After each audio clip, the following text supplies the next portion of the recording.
I'm 87 years old, and there is one question I never learned to ask about people until it was almost too late.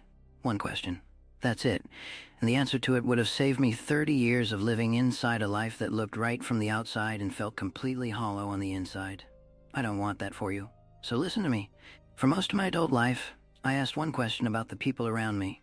Every time I met someone new, every time I considered a friendship, a partnership, a relationship, I asked the same question without even knowing I was asking it. The question was, what can this person do for me? Or more precisely, what does this person represent? What's their status? What's their usefulness?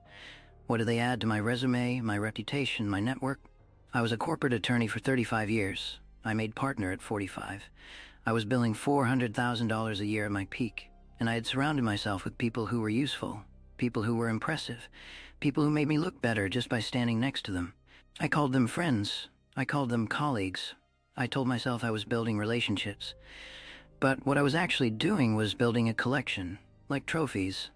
And the people closest to me, the ones I should have been seeing clearly, I was barely seeing at all. My wife, Linda. We were married when I was 25, and for the first 27 years of our marriage, I treated her the same way. Not consciously. I wasn't cruel. I wasn't cold on purpose. But I was looking past her, always. Looking at what was next, looking at the case, the deal, the client, the promotion. She was there, she was loyal, she was stable. And I used that stability like a table I set my briefcase on when I walked in the door. Present, useful, not really seen. My daughter Sarah was 8 years old when I made partner. I remember the night I got the call. I was in Chicago. She was home in Portland with Linda. I called the house and Sarah answered. She was so excited to hear my voice, she'd been waiting up. And I said, "Put your mother on, honey." And I told Linda the news, and we talked for 15 minutes about what it meant for the firm and the future, and I said goodnight and hung up. Sarah had already gone to bed. I didn't think about that for years. It came back to me 35 years later when Sarah told me about it. She said she remembered waiting by the phone. She said she just wanted to hear me say she was special. And I said to her, "I'm so sorry." And she said, "I know, Dad, I know you are." But we both knew what it was. You can't get that night back. My son Michael, he quit investment banking at 35 to become a high school teacher. He took a 90% pay cut. And I told him, I actually said the words, I told him he was throwing his life away. I was 58 years old and I told my son that teaching kids was throwing his life away. Do you understand what I was saying? I was saying, your value is your income. I was saying, what you earn is what you're worth. I had been asking the wrong question about people for so long that I couldn't even see what my own son was doing. He retired at 55. I retired at 67. He understood something at 35 that I didn't understand until I was 52, and even then I was slow to apply it. My heart attack changed everything. I was in a client meeting talking about a merger. I was 52 years old, and I felt a pressure in my chest like someone had placed a concrete block on it, and that was it. Triple bypass surgery, 6 months of recovery. In the first 3 months of that recovery, I was still running the firm from my hospital room, still calling associates, still worried about the deal. My cardiologist told my wife, he has to stop or we'll be back here in 6 months for a funeral.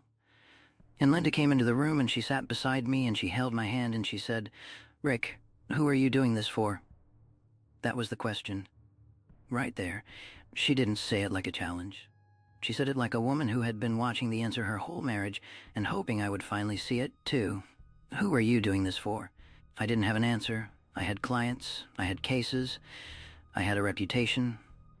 But when I sat in that hospital bed and tried to name a single person whose life was genuinely better because of how I was living mine, I couldn't do it. Not one. Because I'd never learned to ask the right question about people. Here's the question I should have been asking my entire life. Not, what can this person do for me? But, who is this person trying to become? That's it. That's simple. Who is this person really? What are they carrying? What do they dream about? What keeps them awake? What are they afraid of? What are they working toward that nobody else can see yet? I asked that question for the first time when I was 53 years old. I was sitting in a coffee shop, and I was talking to Michael about his banking job, and for the first time in his adult life, I stopped giving advice and I asked him a question. I said, "What do you actually want?" And he looked at me like I'd spoken a foreign language. He was 35. And then he told me about teaching, about how he'd been volunteering at a school on weekends for 2 years. about the kid in the class who nobody believed in, and how Michael had refused to stop believing in him, and he started crying in a coffee shop. My son. And I realized in that moment that this man had been living a whole interior life that I had been completely absent from because I'd been asking the wrong question. I asked Linda that question at 53 too. Who are you trying to become? And she looked at me. We'd been married 28 years, and she said, I've been waiting for you to ask me that. She told me about the book she'd been writing in secret for 6 years. 6 years. I hadn't noticed. I hadn't noticed 6 years of notebooks. She said, I didn't think you'd care. That nearly broke me. We had 28 years after my transformation. 28 years of actually being present with each other. And I will tell you something. Those 28 years were a different marriage. A better marriage than the first 27. Not because we were younger or because things were easier. We were dealing with health scares and aging and eventually her cancer. But because I had finally started asking the right question. I was finally seeing her. And she knew it. And that knowing was everything. She died 7 years ago. Pancreatic cancer. She was 80. And every single day, every morning when I wake up at 5:30 and I talk to her photograph, every day I am grateful that I changed when I did. But I also carry the weight of those 27 years when I looked right at her and didn't see her. You don't get both things without the loss. That's not how it works. Here's the math of what I lost. My father died when I was 45. We never once had a conversation where I asked him who he was trying to become. He was 61 when I made partner, and I called him that night and said, Dad, I made partner. And he said, good, keep working. That was it.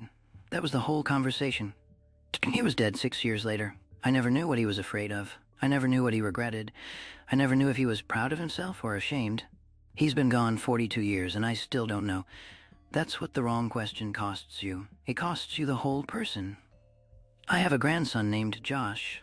He's 23. He just started law school. And when I look at him, I see myself at 23, and it terrifies me. Not because I don't believe in him, but because I know the path he's on. I know what that path asks you to sacrifice. And so I call him. I call him and I ask him, who are you trying to become? Not what firm do you want to work for? Not what do you want to earn? Who are you trying to become? And sometimes he's quiet for a long time before he answers. That quiet is good. That quiet means something is reaching him that didn't reach me until my chest was cracked open on a table. Here is what I know now, at 87, that I didn't know for the first 52 years of my life. Every person in your life is carrying something you can't see, a dream they've been afraid to say out loud, a grief that changed the shape of them, a version of themselves they're working toward in secret. And if you spend your whole life asking what they can do for you instead of who they're trying to become, you will miss them.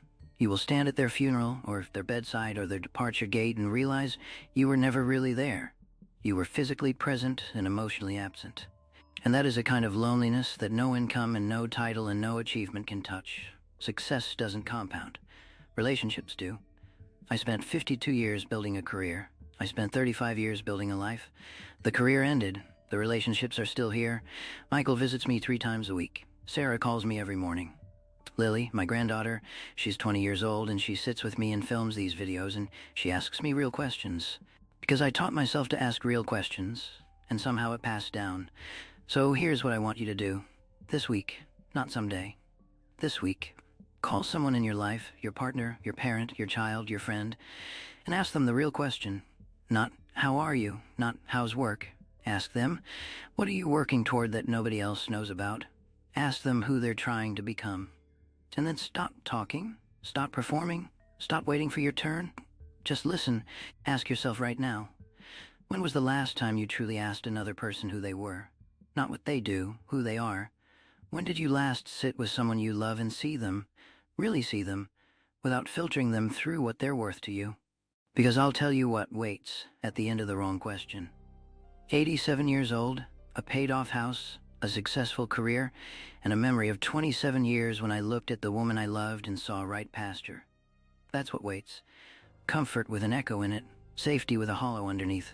I'm 87. I learned this at 52. You're learning it right now, which means you still have time I didn't think I had. The people around you are whole people. They have interior lives that are as complex and tender and urgent as yours. Start asking the right question. Start seeing them. Because the day will come when you can't ask anymore. And what you'll mourn most is not what you accomplished, it's who you never really knew. Don't wait. You cannot afford to wait. I promise you, you cannot afford it.